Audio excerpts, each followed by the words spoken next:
Hola mi gente, it's your girl Tina Marie J.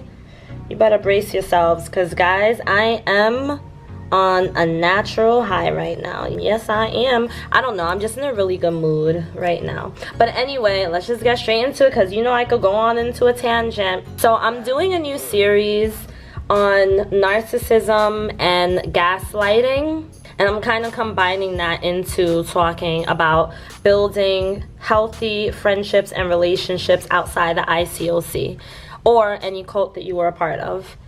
So this video is going to be broken up into bits. I broke it down into several steps, and as always, some things are going to work for you, some things are not. You can pick and choose what you want. You could take it, you can leave it, you could take some, leave some, whatever. You know, not everything's gonna work for you. So when it comes to rebuilding a healthy friendship after you leave the cult, it's very difficult, obviously, because when you're in the cult, you become very codependent, you become very reliant on other people, and it's not necessarily a choice that you make, but it's something you gradually find yourself going into when you're specifically in, let's say, the International Churches of Christ. You don't want to rely on other people, but you may have heard someone call you prideful, or someone tell you that you have a huge ego, that your heart is not soft enough, that you need to become more vulnerable, you need to open up more. If you don't open up, then that means that God isn't getting through to you. I, for one, am naturally a pretty independent person. I don't like to be told what to do. No one likes to be told what to do, but I really do not like to be told what to do. I don't like to feel like I need to be like everyone else. I like to do my own thing. If I see you doing one thing, I'm probably going to do the opposite just because I want to do my own thing. I'm not someone who really follows what other people say, what other people do, but that just goes to show anyone could join a cult, really. When I left the church, I kind of had a hard time, not so much with making friends, but making the right friends and being able to establish a difference between good friendships and toxic friendships. And that is something that I realize a lot of people go through when they do leave any cult, especially the ICOC. Is that they don't know how to separate the two. They don't know how to accept friendships that are going to be good for them, that are going to help them. Instead, they accept whoever they vibe with.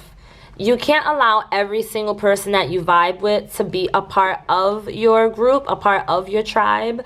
And the reason why I say this is because not everyone has the best intentions. And if you were in a cult, you would know this. Let's start with establishing some boundaries. Firstly, before seeking friendships, establish personal boundaries with yourself. I won't embrace one-way relationships or unsupportive, inauthentic relationships. You want people who are supportive, people who are authentic, people who are genuine, and people who will prove themselves to be right, to be true. Whatever it is that you see to be a good friendship for you, those have to be your rules. Become comfortable in being your authentic, true self, so you don't fall into the trap of trying to fit in or seem normal. You should not be trying to fit in with anyone. You should expect other people to be able to fit in with you. You should not have to adjust yourself. You should not have to be someone that you're not. You should not have to act or believe or pretend that you believe in something or do something or behave a certain way because someone else tells you to. You have to be your true self. You're never going to be a perfect person, but you have to be the truest person you can be. Don't try to be someone that you're not. If you are friends with someone and they want you to do certain things that you wouldn't normally do or things that you're not into, then simply don't do it. And they either can accept it or they cannot. The reason why this is a part of the boundaries that I have here that's listed in steps is because when you are a part of a cult, you most likely could think back to times when you found yourself in situations that you normally wouldn't have been in if you didn't feel guilted into it, if you weren't put on some guilt trip. Step 3. You need to make sure that whatever boundaries you come up with, you can make a list of them if you want. You have to keep them at the forefront of your mind. Remind yourself constantly while you're building these friendships that your boundaries are important and they cannot be crossed. You don't have to discuss these boundaries with people. That would be weird. But then you go on to step 4. Along with boundaries should come strict rules, the ones that you will not break. It's okay to give people second chances, but when it comes to building friendships, you need to be strict with yourself because you're coming out of a place where you were manipulated and you were gaslighted, which we'll talk about in another video in this series. Your rules need to be strict enough that people know not to mess with you. You don't want people to think that they could treat you however way they want because this is what you went through when you was in the cult. You don't want that in your friendship. I won't allow friendships that manipulate, put me to shame, use me, hurt me, humiliate me, or lie to me. These are my own personal list because I actually made friends with these traits. But when you're in a cult, you have to understand that you are still pretty vulnerable to relationships that are toxic. A lot of gaslighting is used, a lot of manipulation is used. Even though you're not in this cult anymore, it's not that hard to kind of manipulate you, especially since you're probably feeling lonely and you're excited to make new friends, you're excited to have these new social networks. You want to really take it easy with yourself and be very, very, very careful in the beginning because, like I said, you're still kind of vulnerable. So these rules are very helpful in helping you to be able to separate healthy friendships from the toxic ones. Step 5. Catch yourself and beware for these red flags. Friends who put down your ideas, thoughts, disrespect who you are, flaky, they can't keep to commitments, need you around when it's convenient for them, very dismissive, don't respect your goals, your dreams, or don't celebrate your successes with you. You do not want to be with unsupportive friends. I will tell you guys, I've had some unsupportive friends before, and I was like, if you can't rock with me and my goals and my dreams, then you need to not be here. You want to really be careful with who you allow around your energy space. Like, you really want to be careful with who you allow near you and who you spend your time and your energy on. You want to be with people who are going to ride with you, people who not always going to tell you what you want to hear, but, you know, it's okay to have some friends who are going to hold you accountable for certain things, but you don't want anyone to try to drive the car for you. They have to be the passenger. You're the driver. You own the wheel. You just want people who could be by your side. When you were in the cult and you left, majority of those people did not remain friends with you because they were not your real friends. They wanted to drive the car or they wanted to get out and walk. And that's what they did. They got out and walked, and then now you're driving the car by yourself, and now you have to learn how to be independent. These signs are what determine whether your friendship is a healthy friendship or a toxic one. The final step is 6.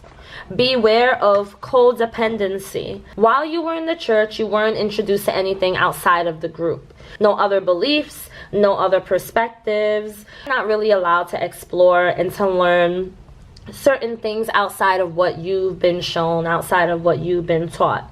Therefore, this leads you to seek permission and validation only within the group. Codependency is necessary in a cult. In order for a cult to function like a cult, it has to have codependency. Once you become very codependent, they've got you in their fingers so wrapped up tightly and easily, I tell you. This is why you need to be careful when you have new friendships, that you're not basing them, same thing for relationships especially, off of a codependent nature. You don't want to fall into the very similar trap as you did when you were in the cult. Watch that you're not relying or depending on friends to validate anything for you or to give you the okay to do something.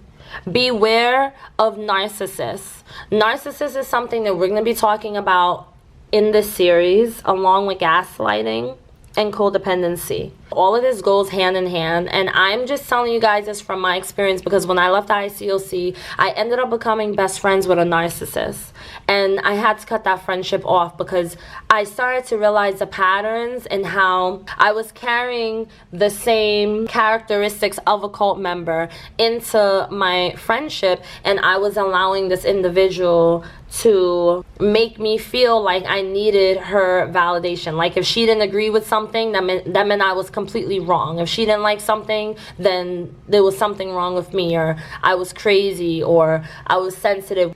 Anything that she didn't agree with, or anything that she didn't like, instead of me just taking up for myself, and instead of me just trusting in my own wisdom and my own thoughts and my own feelings, I listened to this person, and I ended up feeling like crap afterwards. And it was very, very, very much similar as when I was in the ICOC and I was doing the same thing there. But the problem is I didn't see it, because I became friends with her right after I left the church, so I was still in the pattern. But sometimes you have to go through things in order to really see what you're doing wrong, and to see where you can make it right so you don't repeat those mistakes. So these are the things that I want for you guys to understand when it comes to building friendships. This is just more of an overview of the friendship portion. This is not anything really in-depth, but I will be adding other videos in this series. I hope that this video helped you in any way possible. If it did, let me know down below. Tell me if you had any experiences of trying to build healthy friendships after you left the cult or the ICOC that you were in. If you do like this video, make sure you give me a nice thumbs up. And if you enjoy this channel and videos like this, subscribe. Alright, sorry guys. Yeah, anyway. And if you look down in the description box, I have everything there you need to know, as well as how to get in touch with me and how to join my Facebook Beautiful Souls Recovery group for those who have left any cult and are dealing with trauma. Come and join my Facebook recovery group on Facebook. Obviously, I said that already. I had a lot of coffee today, guys. I'm sorry. If you want to support my channel in other ways, I also have my PayPal, my Cash App, and go check out my Teespring down below in the description box. I love you guys all so much, and I'll see you in the next video.